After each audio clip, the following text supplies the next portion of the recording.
mehän kaikki käytetään luonnonvaroja yli kantokyvyn, eli tuhlataan paljon. Meillä on tällä hetkellä yksi planeetta, joka on rajallinen, ja me käytetään 2,5 planeetan edestä luonnonvaroja keskimäärin tällä planeetalla. Niin tällainen jatkuva kulutus niin ei pidemmän päälle ole mitenkään mahdollista, että sehän me ollaan niin ymmärretty nyt. Niin ajatus siitä, että miten me voitaisiin vähemmällä luonnonvarojen käytöllä silti saavuttaa sama talouskasvu ja erityisesti tämä hyvinvointi, eli miten ihmiset vois paremmin ilman, että aiheutettaisiin ympäristölle haittaa.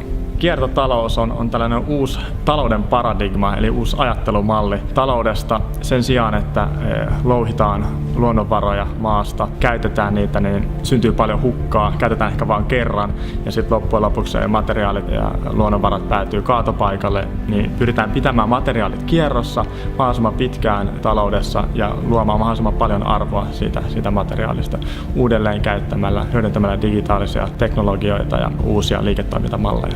Sen sijaan, että talous perustuisi tällaiseen lineaariseen malliin, mietittäisiin taloutta vähän eri tavalla ja meidän kulutusta ylipäätänsä, meidän kulutustottumuksia. Onhan meillä tietynlaisia niin kuin mittareita, joilla voidaan sanoa, että miten kiertotalous edistyy. Esimerkiksi kuinka paljon arvoa me luodaan sillä, kuinka paljon luonnonvaroja me käytetään. Kuinka paljon euroja per tonni, vaikka olisi se sitten kyse vedestä, puusta tai mistä tahansa, sitä lisäarvoa tuottaa, niin sillä tavalla voidaan mitata. Tietenkin yksi hyvin käytännön ja kuluttajalle hyvin helppo lähestyminen on taas kierrätys ja kierrätysprosentit. Siihen on nyt asetettu tietynlaisia tavoitteita. No sanotaan, että keskiverto joensuulaisen roskapussissa on biojätettä semmoinen 35–40% arvioituna painosta. Ja se on kaikki käyttökelpoista tavaraa. Siellä on paljon fosforia, typpeä, kaaliumia ja muita ravinteita, mitkä voitaisiin ehdottomasti kierrättää uudelleen sitten luomulannoitteena peltoon. Suomalaiset on niin kuin yleisesti, jos katsotaan niin kuin valtion tasolla, niin aika tuhlaavaisia. Eli me käytetään paljon luonnonvaroja siihen nähden, mihin meidän pitäisi niin kuin päästä. Eli kehityskohtana on yksinkertaisesti se, että miten me voitaisiin luoda enemmän sitä taloudellista lisäarvoa niistä luonnonvaroista, mitä meillä on, ja ylipäätänsä pienentää sitä meidän luonnonvarojen kulutusta. Nyt on kerrottu kaikki. Puhas Oy on 5 kunnan yhteinen jätehuoltoyhtiö ja tähän kuuluu Joensuu, Liperi, Polvijärvi, Kontiolahti ja Ilomantsi. Me järjestetään jätteen kuljetus sieltä kiinteistöltä tänne meille Kontiosuon jätekeskukselle ja toimitetaan sitten tämä poltettava jäte tuonne Leppävirralle riikivoimalle polttoon. Ja sitten meillä on semmoinen pienlajittelukenttä, minne voi asukkaat tuoda jätteitä ja ne lajitellaan siellä sitten niin kuin eri jakkeisiin ja toimitetaan sitten hyödynnetyksi eteenpäin.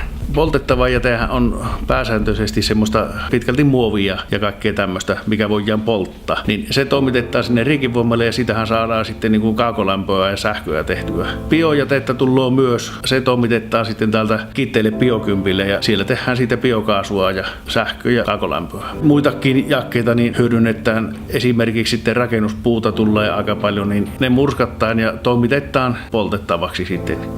PE-muovit ja PVC-muovit niin putkien osalta voidaan toimittaa vielä niin kuin uudelleen jalostettaviksi tehtaalle. Kiertotalous totta kai toteutetaan monella eri tavoin. Riippuu puhutaanko yksityisestä sektorista, julkisesta sektorista vai ihan kansalaisista. Yritykset voi totta kai miettiä omaa liiketoimintaa, miten voidaan vähemmän käyttää materiaaleja ja luonnonvaroja, esimerkiksi tarjoamalla palveluja sen sijaan, että myydään tuotteita. Julkinen sektori voi esimerkiksi miettiä, että miten kannustetaan kierrättämiseen, miten esimerkiksi verotuksen painopisteen muutoksella työn verotuksesta luonnonvarojen kulutuksen verotukseen voidaan edistää kiertotaloutta.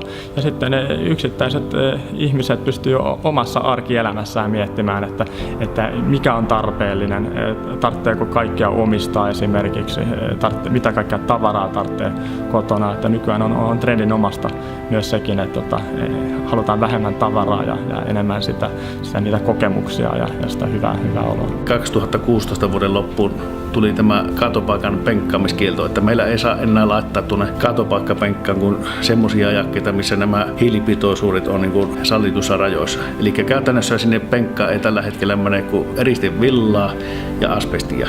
Kyllä se lähempänä 100 on tämä kierrätysaste tällä hetkellä. Kierrättäminen on erittäin tärkeää.